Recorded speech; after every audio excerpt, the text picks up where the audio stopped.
IR के इस lecture में हम नेशन स्टेट सिस्टम के बारे में पढ़ते हैं। सबसे पहले हम स्टेट को डिफाइन करते हैं कि स्टेट है क्या, और इसके अलावा फिर हम नेशन की तरफ जाते हैं, और इसके अलावा फिर हम ये पढ़ते हैं कि ये नेशन स्टेट सिस्टम्स की एवोल्यूशंस कब हुई थी, यानी ये कब से स्टार्ट हुआ था नेशन स्टेट सिस्टम्स।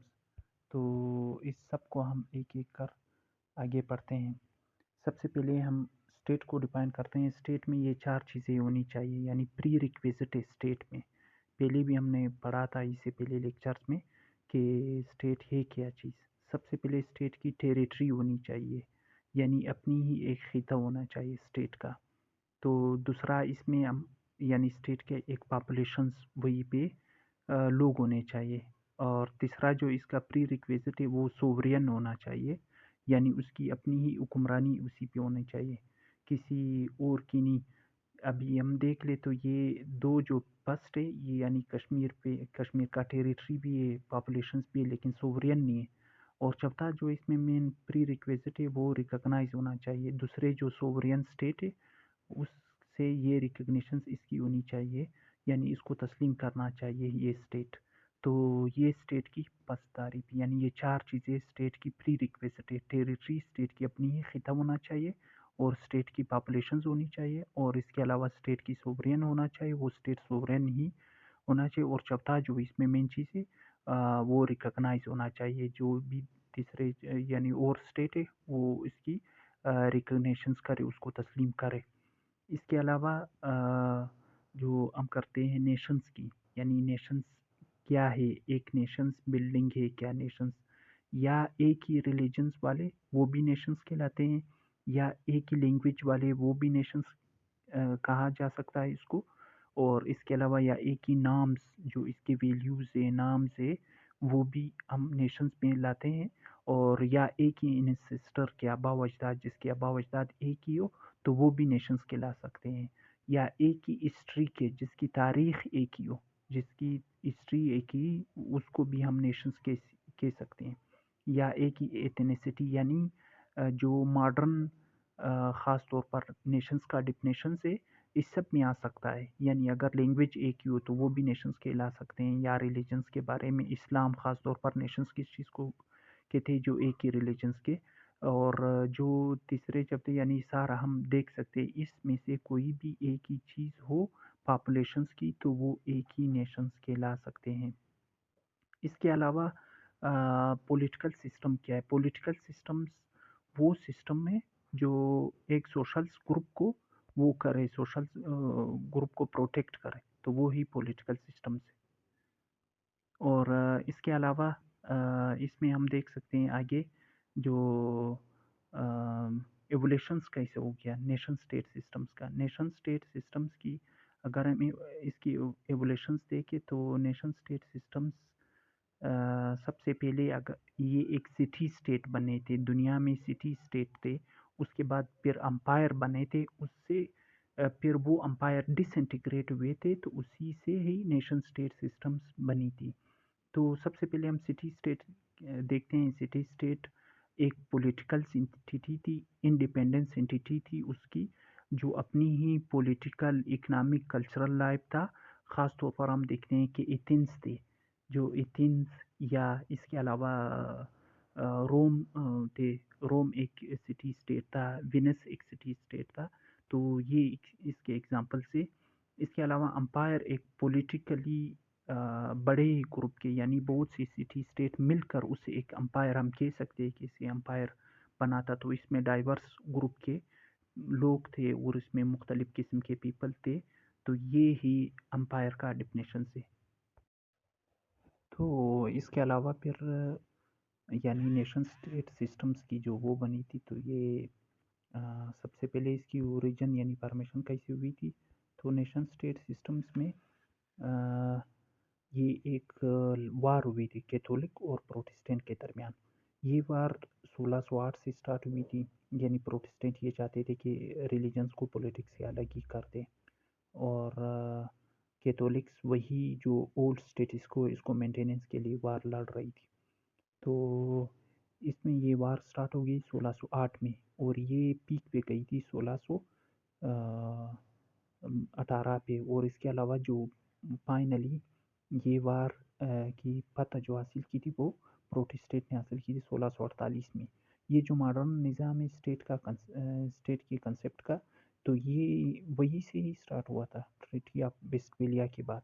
तो वहीं पे एक ट्रीटी फिर फाइनली साइन हुआ था 1648 में, जिसको ट्रीटी ऑफ वेस्टफेलिया कहते हैं।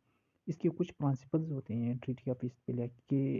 रिलीजन्स को पॉलिटिक्स से अलग ही होना चाहिए, और हर स्टेट एक सेपरेट टेरिटरी इसकी होनी चाहिए हर नेशंस की, और हर नेशंस ही इक्वल और इंडिपेंडेंट होना चाहिए, यानी जो स्टेट है, और सारे ही स्टेट सोवरियन होने चाहिए, और कोई भी एक दूसरे से बढ़ चढ़ कर ना होना चाहिए। जो भी स्टेट हो, छोटा हो बड़ा हो, वो सारे ही सोवरियन है। तो एक दूसरे की इंटरनल अफेयर्स में कोई मुदाखलत नहीं करनी चाहिए। जो भी स्टेट है वो एक दूसरे को इक्वल ही जो नज़र है उसी से देख ले। इसके अलावा जो नेशन स्टेट सिस्टम्स की एक्सपेंशन से वो कैसे हुई थी, यानी ये एक्सपेंड कैसे हुई, जैसे अभी 193 नेशन से नेशन स्टेट मौजूद है दुनिया में। तो ये सबसे पहले एक तो जो नॉन कॉलोनाइज स्टेट थे वो सारे ही एक नेशन स्टेट बन गए थे पहले, जो जिस पे कॉलोनी नहीं बनी थी, यानी जो इंग्लैंड वगैरह या ऑस्ट्रिया की या दूसरी ममालिक की कॉलोनी नहीं थी, तो सबसे पहले वो सारे ही नेशन स्टेट एक अलग ही स्टेट बन गए थे, जिसको हम नेशन स्टेट कहते हैं। दूसरी मेन बात है, जो कॉलोनाइजेशन वाले थे वो डीकॉलोनाइजेशन स्टार्ट हुई थी। डीकॉलोनाइजेशन जैसे जापान थी वर्ल्ड वार 1 और वर्ल्ड वार 2 में ख़ास तौर पर जापान की सारे जितनी भी कॉलोनी थी वो ख़त्म हो गई थी, और जापान एक छोटा सा स्टेट रह गया। तो वो सारे कॉलोनी जितनी भी थी वो एक अलग ही स्टेट बन गई थी। ऑस्ट्रिया हंगरी थी वर्ल्ड वार 1 में, इसमें इसको शिकस्त हुई थी, तो इसकी सारे जितने भी मुल्क थे ऑस्ट्रिया हंगरी ने जो पकड़े थे वो सभी अलग ही एक नेशन स्टेट बन गई थी। ओटोमन अम्पायर जितने एक बहुत बड़े तकरीबन 3 कॉन्टिनेंट्स पे इसके कॉलोनीज थी, वो सारे कॉलोनीज, यानी ओटोमन अम्पायर जब डिसइंटीग्रेट हुआ था तो उसी से ही सारे नेशन स्टेट बन गए थे। इसके अलावा यूएसएसआर की डिसइंटीग्रेशन हुई थी, यानी कोल्ड वार के बाद 1990 में, और यूएसएसआर से भी तकरीबन 17 प्लस ममालिक बने थे, और यहीं से भी डीकॉलोनाइजेशन स्टार्ट हुई। फिर इसके अलावा फ्रेंच रेवोल्यूशन जो 79 में हुआ था, या अमेरिकन इंडिपेंडेंस जो हुआ था 76 में 1776 में, तो इससे भी बहुत सी ममालिक को एक मोटिवेशंस मिली थी। तो सारे जितने भी मुल्क थे वो चाहते थे कि हम अलग ही एक स्टेट बन जाए। तो इसके अलावा जो कंटेम्पोररी चैलेंजेस है एक नेशन स्टेट सिस्टम्स के लिए, सबसे पहले नेशन स्टेट के लिए किस चीज़ के चैलेंज है, वो इरेडेंटिज्म। जो इरेडेंटिज्म है वो सबसे बड़ी चैलेंज है, यानी एक स्टेट हो जो दूसरे स्टेट की टेरिटरी को वो क्लेम कर रहा है हिस्टोरिकली तौर पर।